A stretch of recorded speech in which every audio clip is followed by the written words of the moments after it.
ಬೆಂಗಳೂರು ನಗರದಲ್ಲಿ ಮತ್ತೆ ಅಕ್ರಮ ಬಾಂಗ್ಲಾ ವಾಸಿಗಳ ಕಾಟ ಶುರುವಾಗಿದೆ ಅಂತ ಆರೋಪ ಕೇಳಿಬಂದಿದೆ. ಅಕ್ರಮವಾಗಿ ನಗರದಲ್ಲಿ ನೆಲೆಸಿರುವ ಕೆಲವರು ಕ್ರೈಮ್ ಚಟುವಟಿಕೆಯಲ್ಲಿ ಭಾಗಿಯಾಗ್ತಿದ್ದಾರೆ ಅಂತ ಸ್ಥಳೀಯರು ಆತಂಕ ವ್ಯಕ್ತಪಡಿಸಿದ್ದಾರೆ.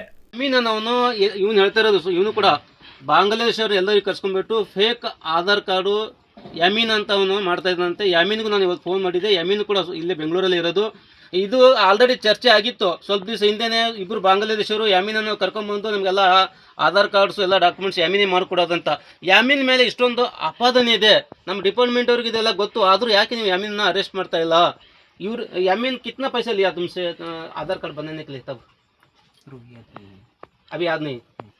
वो शेयर में टास्क हुआ ना, हाँ उसके बाद मैंने ज़्यादा बात भी नहीं कर सकता और कुछ भी याद भी नहीं रहता। अभी दोपहर को क्या खाना खाया अभी मेरे को याद नहीं है। अभी पूरा ट्रीटमेंट चल रहा है, बोल रहा था ನೋಡಿ, ಬಾಂಗ್ಲಾದೇಶರು ನಮ್ಮ ಕರ್ನಾಟಕದಲ್ಲಿ ಇಲ್ಲ ಇಲ್ಲ ಇಲ್ಲ ಅಂತ ನಮ್ಮ ಸರ್ಕಾರ ಹೇಳ್ತಾ ಇದೆ. ಈ ಶೆಡ್ ಅಲ್ಲೇ अभी इधर कितना लोग बांग्लादेशी है? ये शेड में ये शेड में नहीं, ये सब मिला के कितना बांग्लादेशी है? कोई बांग्लादेशी नहीं है। पूरा वो प्रॉब्लम हो गया ना, पूरा बांग्लादेशी। अभी कर्नाटक में कितना लोग रहेगा बांग्लादेशी वाला?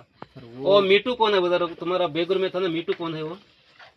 मीठू तो एक आदमी है। वो किधर का है सर वो तो मैं वेरीफाई नहीं नहीं, किया। तो तुमको पता है मीटू और वो दोनों किधर का? अभी देखो हम लोग 4-5 आदमी एक साथ में मिल के रहता, किसी को वेरीफाई नहीं करता ना, तुम किधर का क्या है। हम लोग ನೋಡಿ, ಎಷ್ಟೊಂದು ಎಲ್ಲಾನು ಎಷ್ಟು ಸತತ ಹೋರಾಟ ಮಾಡಿದ್ರು ಕೂಡ ಬಾಂಗ್ಲಾದೇಶವರು ಇನ್ನು ನಮ್ಮ ಸರ್ಕಾರ ಏನು ಹೇಳ್ತು ಅಂದ್ರೆ ಇದಕ್ಕೆ ಒಂದು ಸ್ಕ್ವಾಡ್ ರಚನೆ ಮಾಡಿದೆವು, ಎಲ್ಲಾ ಕಡೆ ಹುಡುಕ್ತಾ ಇದ್ದೇವೆ ಅಂತ ಹೇಳಿದ್ರು. ಬಟ್ ಆದರೂ ನಿಮ್ಮ ಸ್ಕ್ವಾಡ್ ಎಲ್ಲಿ ಒಬ್ಬರನ್ನ ಹಿಡಿದಿಲ್ಲ. ನೋಡಿ, ಇನ್ನೂ ತುಂಬಾ ಜನ ಬಾಂಗ್ಲಾದೇಶರು ಇದ್ದೇ ಇದ್ದಾರೆ.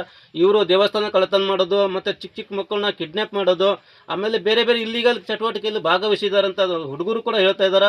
ಇವನು ಕೂಡ ನೋಡಿ ಇದು ಏನಾಗಿದೆ ಅಂತ ಇವಾಗ ಇವನು ಯಾರು ಇನ್ನೂ ಇಲ್ಲಿ ಇರೋರ ಜೊತೆ ಜಗಳ ಮಾಡ್ಕೊಂಡು ಕಾಲ್ ಮುರ್ಕೊಂಡ್ಬಿಟ್ಟಿದ್ದಾನ. ನಾವು ಪೊಲೀಸರು ಫೋನ್ ಮಾಡಿದ್ದು, ಪೊಲೀಸರು ಬರ್ತಾ ಇದ್ದಾರೆ.